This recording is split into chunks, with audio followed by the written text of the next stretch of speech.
Je vous remercie, Monsieur le Président.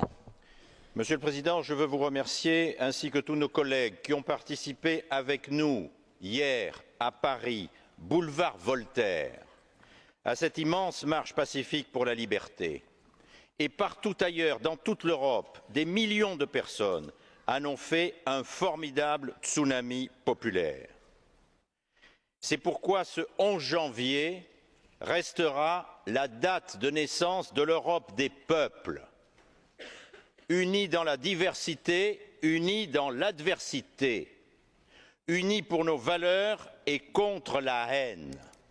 Pas dans les livres, pas dans les traités, pas même dans les discours, dans la rue et dans les cœurs. Car les victimes de Paris sont les mêmes que celles qui sont tombées à Madrid, à Londres, à Oslo, à Bruxelles ou à Toulouse. Vous l'avez dit, Monsieur le Président, des journalistes tués parce qu'ils étaient journalistes, des policiers tués parce qu'ils étaient policiers, des juifs tués parce qu'ils étaient juifs, des musulmans tués parce qu'ils avaient lu dans le Coran que la paix est le plus beau des noms de Dieu, des humoristes tués parce qu'ils osaient rire. Les vraies cibles, ce sont nos valeurs universelles que l'Europe a proclamées la première et autour desquelles est fondé tout le projet européen.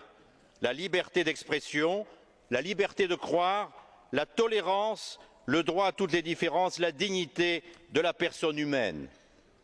Et puis, bien sûr, la valeur de la paix, la valeur suprême, la paix comme but, la paix comme moyen de régler tous les différends en préservant toutes les différences. C'est le miracle qu'a réussi l'Europe. Ce miracle est menacé. Déjà, la haine était revenue insidieusement dans les discours. Elle revient maintenant dans les actes. À nous d'être dignes de ce formidable cri de fraternité poussé hier dans un immense silence par toutes les foules d'Europe. Merci.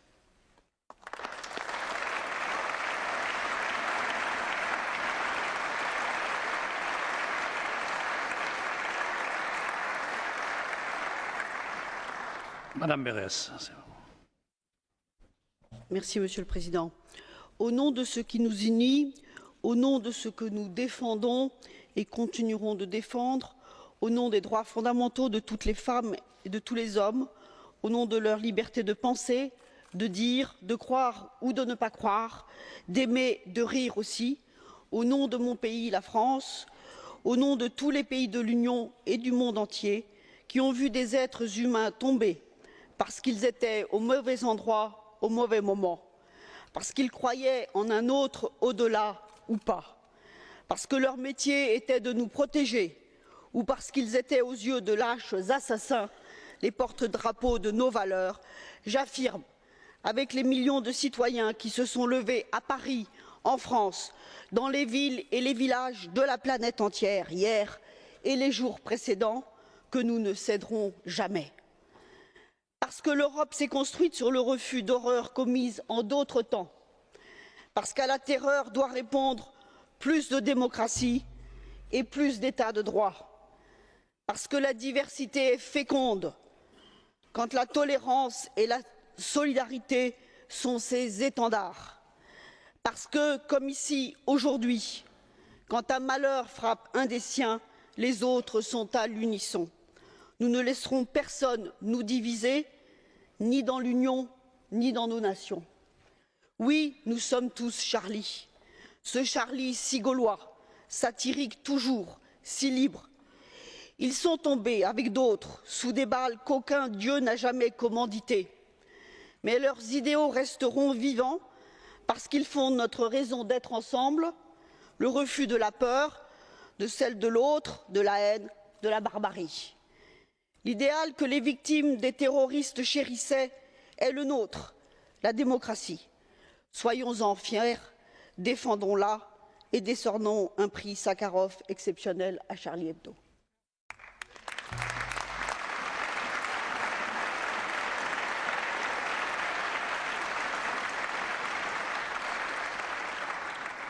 Frau Stevens.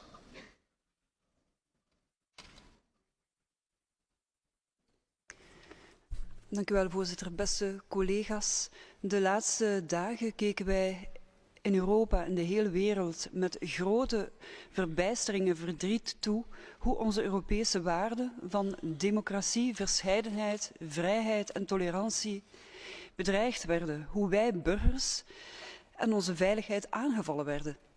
Deze zinloze en weerzinwekkende daden van geweld en moord gaan ons bevattingsvermogen en ons verstand te boven.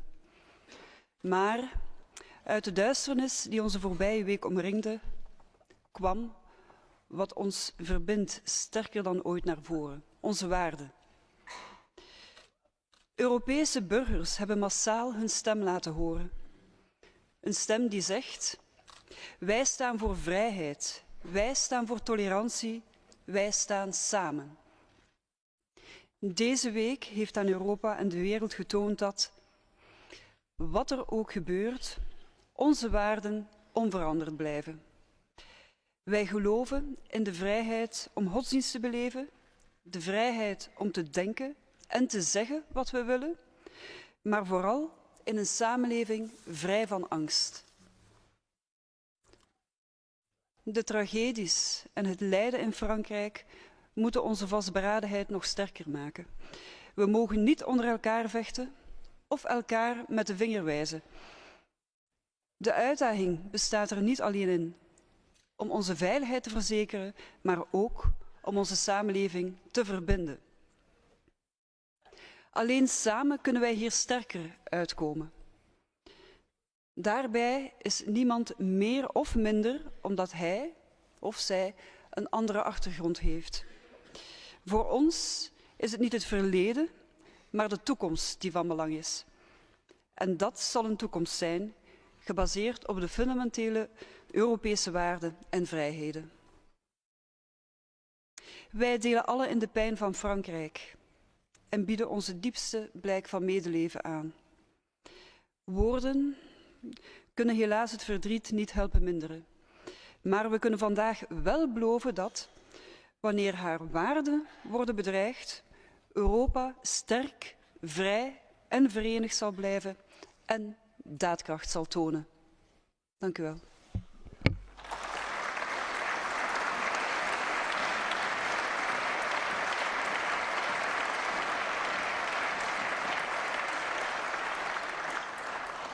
Herr Verhofstadt. Chers collègues, ce n'est pas la première fois que le terrorisme tue en Europe, mais jamais un attentat n'a provoqué un tel choc comme l'a démontré la manifestation d'hier à Paris, où l'on a pu voir côte à côte Mahmoud Abbas et Benjamin Netanyahu. Un symbole de la liberté d'expression, valeur première de notre démocratie, a été visé. Et si nous sommes tous Charlie, ici dans cet hémicycle, c'est d'abord parce que nous sommes tous Européens et attachés au système séculier d'état de droit que nous avons bâti. N'oublions pas, parmi les 3 policiers assassinés, il y avait une femme noire, un musulman et un Français de souche. C'est le témoignage que nos sociétés sont multiculturelles et que notre État de droit a la vocation de donner une chance à tous. Pourtant, de Madrid à Londres et aujourd'hui à Paris, nous devons reconnaître aussi un échec. Ces terroristes sont nos enfants, nés sur notre sol, élevés sur notre sol, morts sur notre sol. Et certes, l'enfermement sectaire qui frappe une partie de la jeunesse et l'endoctrinement djihadiste de certains est un phénomène qui touche tout le monde musulman, mais qui pose aussi la question de notre rôle, de notre responsabilité européenne. Pendant beaucoup trop longtemps, l'Europe a cru pouvoir se détourner des problèmes du monde. L'entrée en Irak, l'indifférence envers la Syrie, ce sont des sources de terrorisme. Elles ont un impact énorme sur nos vies quotidiennes et nous devons ensemble créer une capacité d'agir dans notre voisinage. Agir ensemble au lieu, Monsieur le Président, de confondre l'islam et l'islamisme, cette idéologie théocratique. L'islam a autant sa place dans nos sociétés que le christianisme, l'hébraïsme ou toute religion ou philosophie. Et l'immensité des foules de toute origine qui ont manifesté ces derniers jours en sont la preuve vivante et vibrante. Finalement, ce sera nécessaire de prendre des mesures additionnelles européennes contre les terroristes. Une réponse qui ne peut pas passer par la limitation des libertés civiles, mais une réponse qui doit justement servir à sauvegarder nos libertés civiles. La restriction de ces libertés est exactement ça que les terroristes visent. Et dans toute cette tragédie, chers collègues, il y a peut-être quelque chose de positif. La semaine passée, pour moi, est née pour la première fois une autre Europe. L'Europe des peuples, l'Europe des citoyens et surtout l'Europe des valeurs.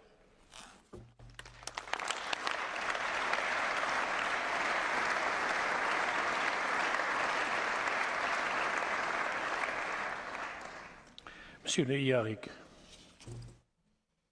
Monsieur le Président, Monsieur le Ministre, nous saluons le puissant élan de solidarité des peuples européens et du monde entier avec le peuple français en deuil, mais debout et déterminé face aux exécutions dont ont été victimes des journalistes, beaucoup de mes amis personnels, des policiers et des citoyens de confession juive. Hier, dans chaque ville et chaque village, le peuple de France uni s'est rassemblé pour dresser un front, un barrage solide contre le fondamentalisme intégriste, contre la barbarie. Et il l'a fait en ayant à l'esprit, conscient qu'ailleurs, dans le monde, de Bagdad à Kaboul, d'Alep à Kobané, la même terreur inonde de sang les rues. Celles et ceux qui ont été assassinés l'ont été pour ce qu'ils représentaient.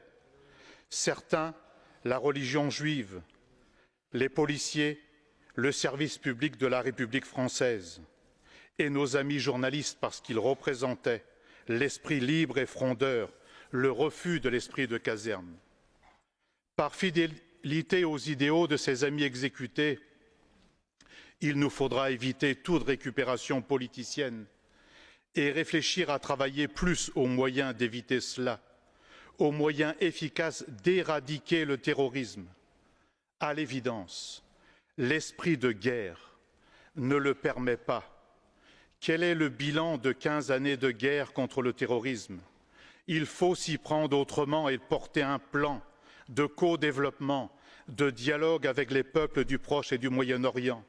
Le refus de faire droit au mouvement national palestinien depuis si longtemps n'a fait que jeter du sel sur des plaies de l'humiliation. Le débat va certainement naître aussi entre la dialectique de liberté et celle sur la sécurité. On ne peut sacrifier la sécurité sur l'autel, on ne peut sacrifier la liberté sur l'autel de la sécurité. Les deux doivent vivre et progresser de pair. Nous avons la responsabilité de jeter de nouveaux ponts avec la Méditerranée pour un nouveau type de dialogue et de coopération, tout en asséchant le financement des réseaux terroristes. Enfin, on ne peut laisser, comme c'est le cas aujourd'hui, tant de quartiers à l'abandon, d'enfants, d'adolescents en souffrance, de jeunes sans avenir. Voilà pourquoi il faut sortir des choix d'austérité pour donner des moyens financiers à l'école, à la culture, au sport, à la formation, à la petite enfance, à l'emploi, l'aide aux villes. Ceci doit nous faire réfléchir. En même temps, il faut absolument sortir des amalgames, des discours de division et de haine qui se répandent depuis des mois. Au contraire, c'est l'esprit de l'unité populaire qui doit primer, l'esprit du débat, le rejet de l'exclusion pour faire société commune, Europe commune. La France hier a dit son esprit de fraternité, du vivre ensemble contre la barbarie. Soyons-en dignes.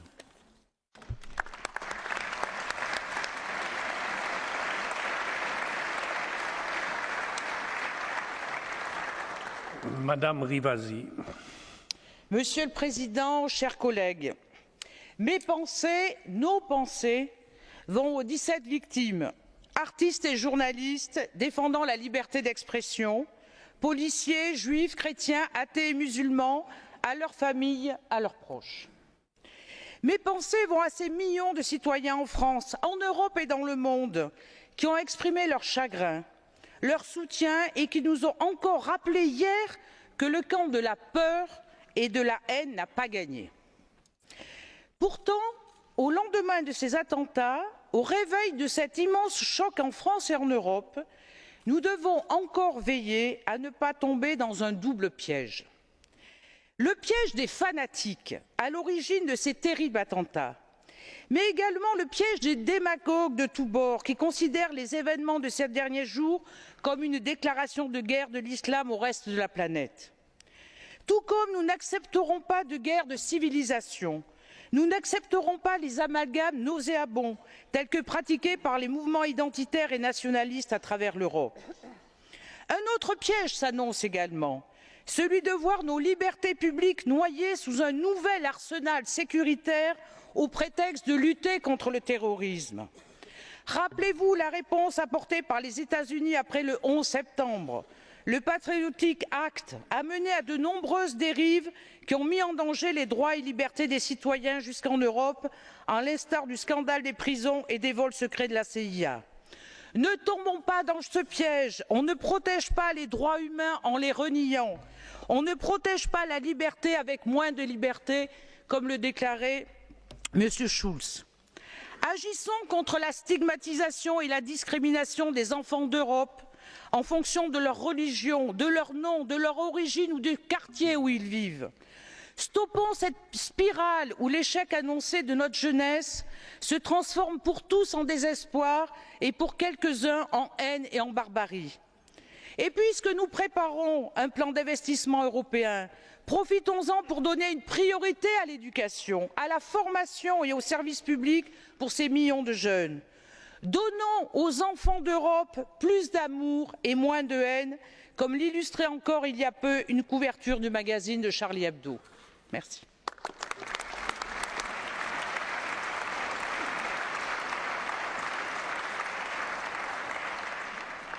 Herr Farage. Well, Mr. President, I share with you and others in utterly condemning what has happened and in sympathising with the family and friends of those affected. And it was quite something to see millions of people on the streets of Paris and elsewhere, sincere, worried, and in some cases very frightened people.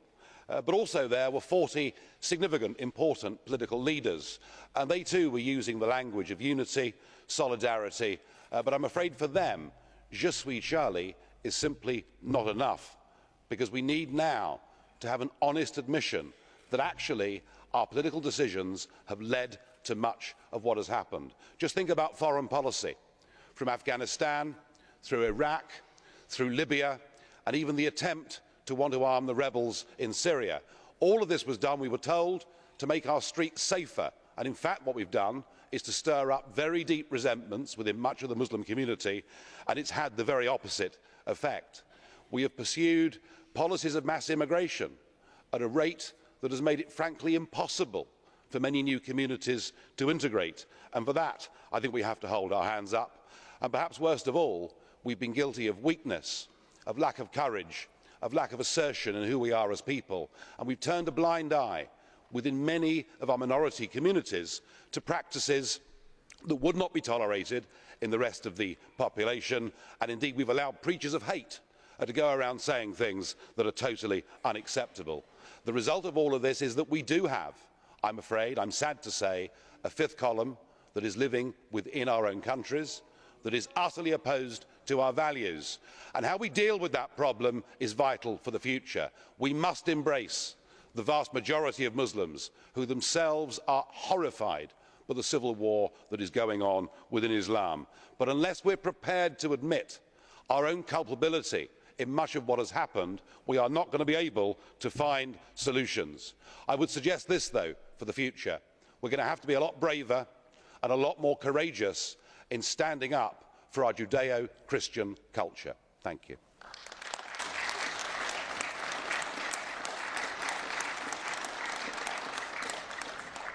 Frau Le Pen.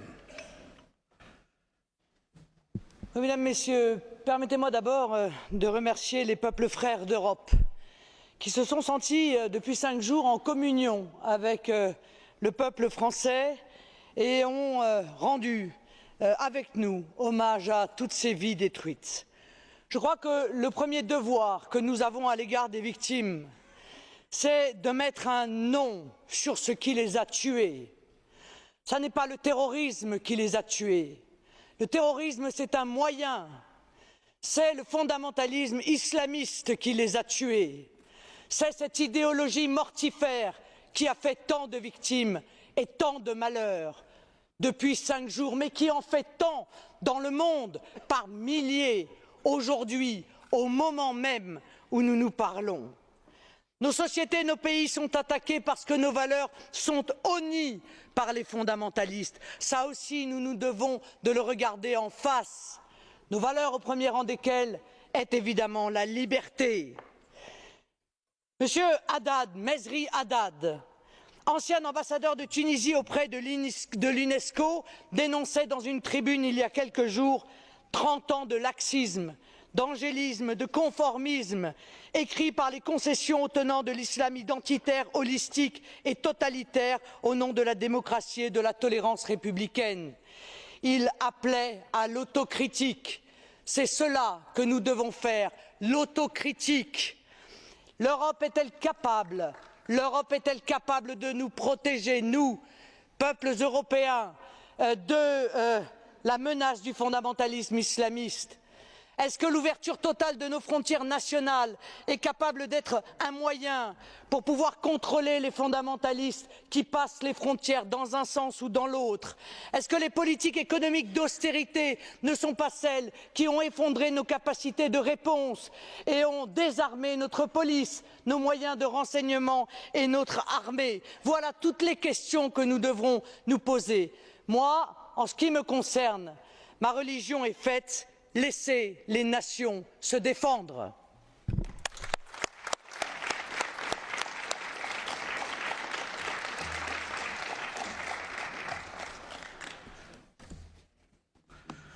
Meine Damen und Herren, das Protokoll und die angenommenen Texte der Sitzung vom 18.12.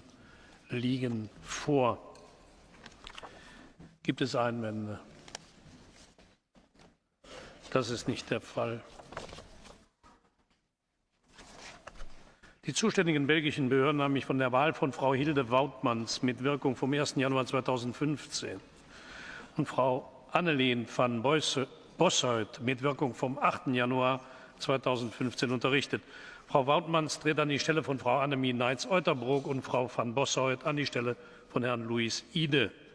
Gemäß Artikel 7 des Aktes zur Einführung allgemeiner unmittelbarer Wahlen der Abgeordneten des Europäischen Parlaments sowie gemäß Artikel 4 der Geschäftsordnung nimmt das Parlament die Wahl der beiden genannten Damen mit Wirkung ab dem jeweiligen Datum zur Kenntnis. Ich heiße die neuen Kolleginnen willkommen, erinnere daran, dass sie gemäß den Bestimmungen der Geschäftsordnung mit vollen Rechten an den Sitzungen des Parlaments und seiner Organe teilnehmen, vorausgesetzt, dass sie zuvor schriftlich erklärt haben, dass sie kein Amt innehaben, das mit der Ausübung eines Mandates als Mitglied des Europäischen Parlaments nicht vereinbar ist. Von der ALDE und der ECR-Fraktion habe ich Anträge auf Benennung in die Ausschüsse und Delegationen erhalten. Die Liste dieser Benennungen wird im Protokoll dieser Sitzung veröffentlicht.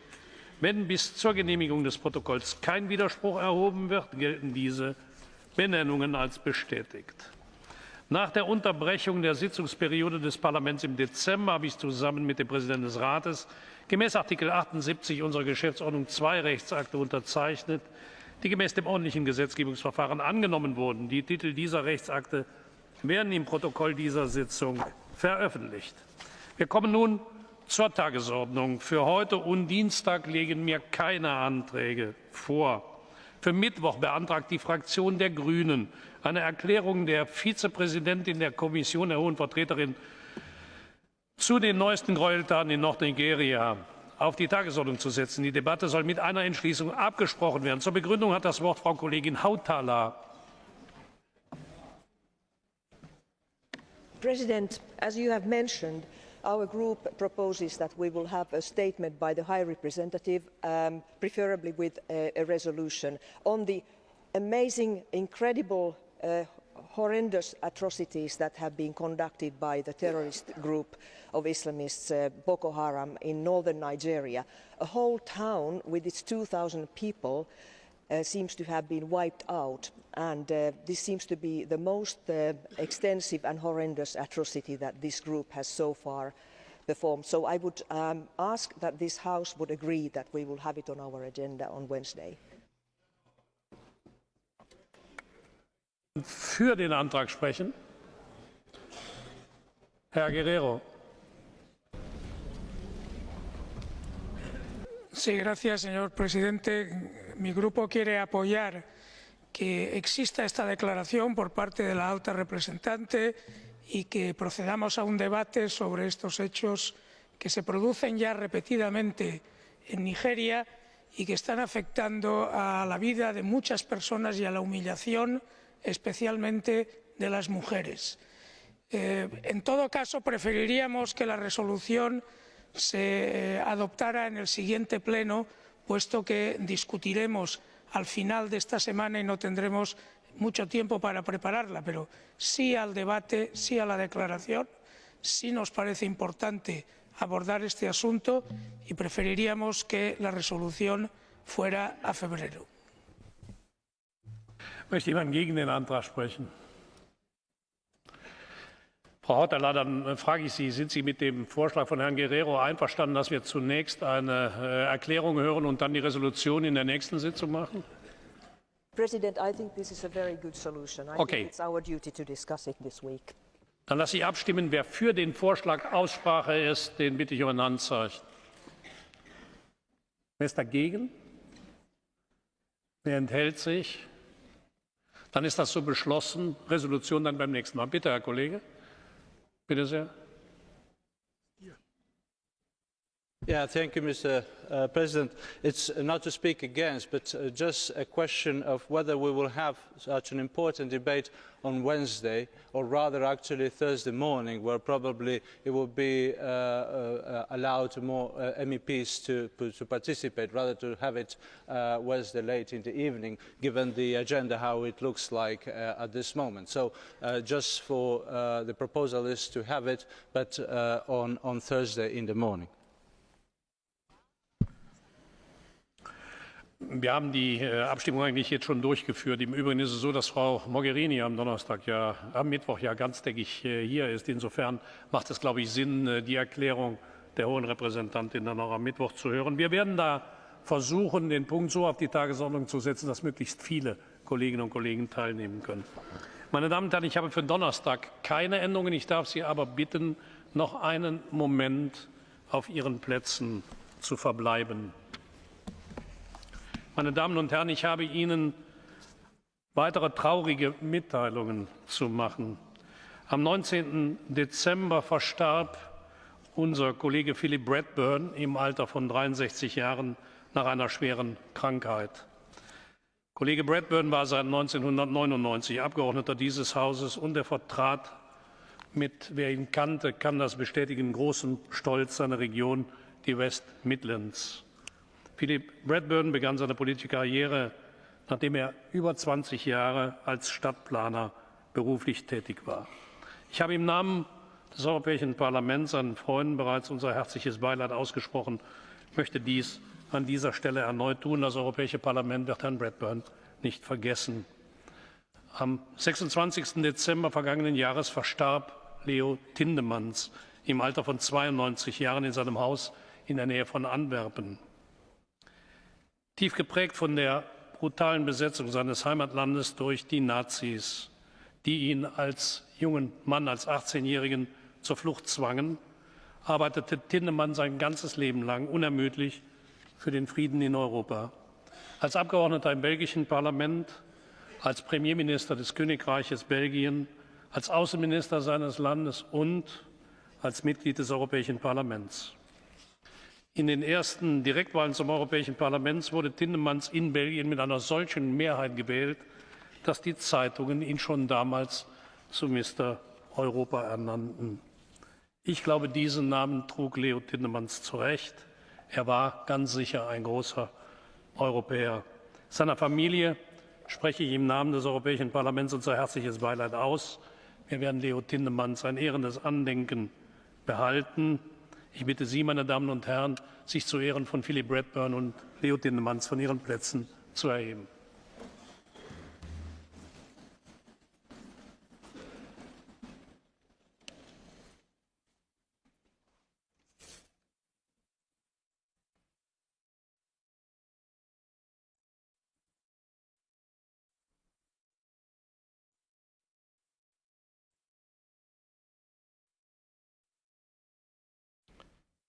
Sie haben sich zu Ehren der beiden Kollegen von Ihren Plätzen erhoben. Ich danke Ihnen.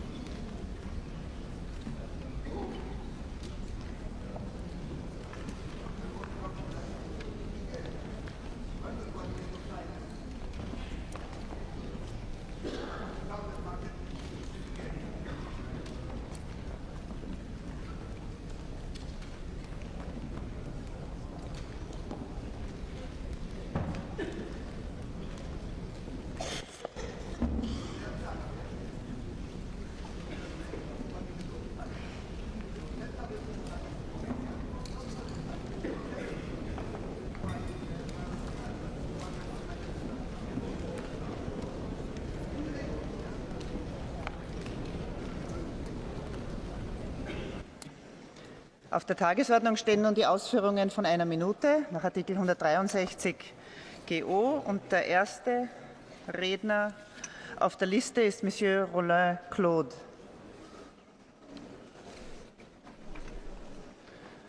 Wo ist er?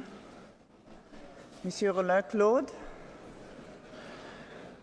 Madame la Présidente, la directive concernant le détachement des travailleurs est un sujet des plus sensibles pour les travailleurs et pour les chefs d'entreprise, notamment dans le secteur de la construction et dans le secteur du transport routier.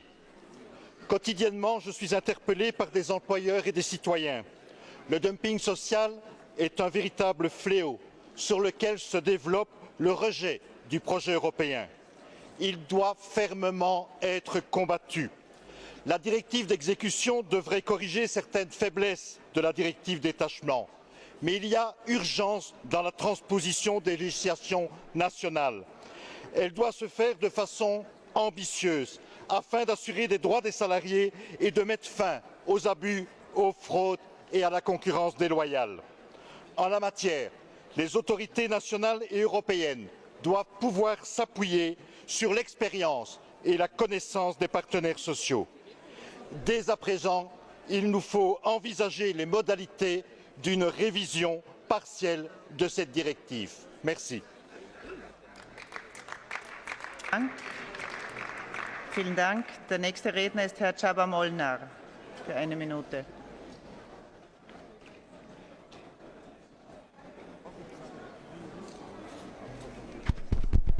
Elnök asszony, egy szörnyű idézettel szeretnék kezdeni.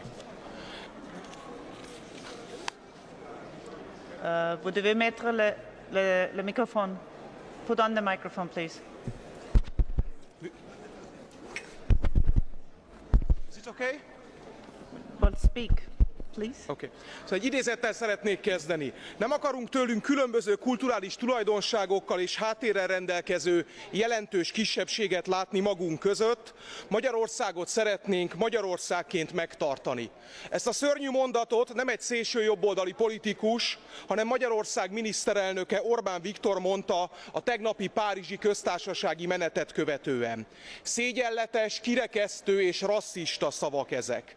A terror áldozatainak emlékét, a franciákat és Európát is sérti, amikor a miniszterelnök a bevándorlókról, mint minden rossz okozóiról beszél. Orbán ismét bebizonyította, hogy nincs helye az európai vezetők között. A párizsi meneten jómagam is részt vettem, és láttam, hogy ez a menet nem a kirekesztésről, hanem éppen az összetartozásról, az európai szellemiség megerősítéséről szólt. Ezért itt az Európai Parlamentben is világossá kell tennünk, Orbán Viktor, a magyar miniszterelnök nem a magyarok nevében beszélt, mi magyarok nem ilyenek vagyunk, liberté, égalité, fraternité, ezt valljuk mi továbbra is.